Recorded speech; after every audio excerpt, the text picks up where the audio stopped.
Alors à votre avis, quels sont les nouveaux enjeux de cette liberté de la presse aujourd'hui?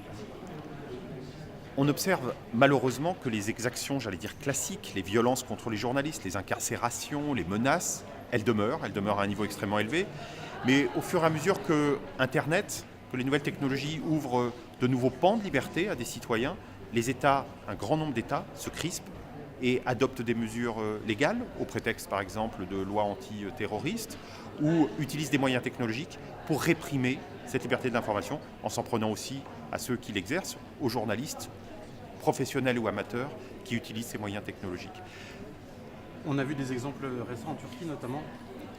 Alors, la Turquie est en train de libérer peu à peu, et là il y a une grande vague de journalistes. La Turquie était la plus grande prison du monde pour les journalistes, avec des dizaines de journalistes kurdes incarcérés au motif de lignes éditoriales qui déplaisaient aux journalistes, pas parce que par ailleurs ils auraient participé à des associations de malfaiteurs.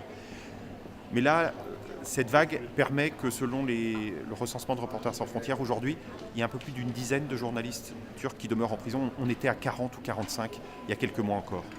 On voit que là-bas on peut couper Twitter du jour au Ah oui, lendemain. pardon, j'ai pas pensé à ça, oui.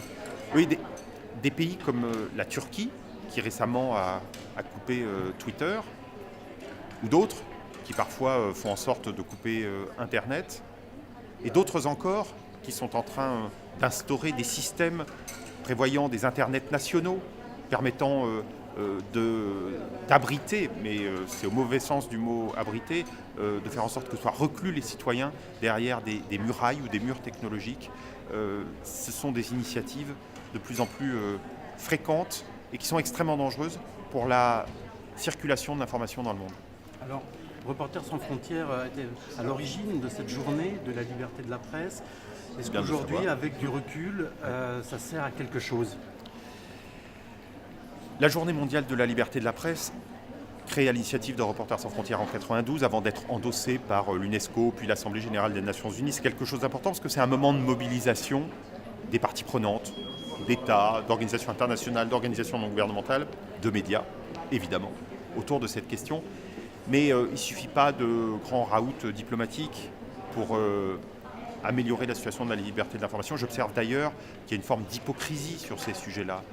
J'étais en décembre au Conseil de sécurité de l'ONU à New York, devant les représentants de nombreux États, et j'ai entendu des États qui briment les journalistes, qui les enferment, parler, c'était leurs représentants qui parlaient, avec des trémolos et parfois des larmes d'émotion dans la voix de la sécurité des journalistes.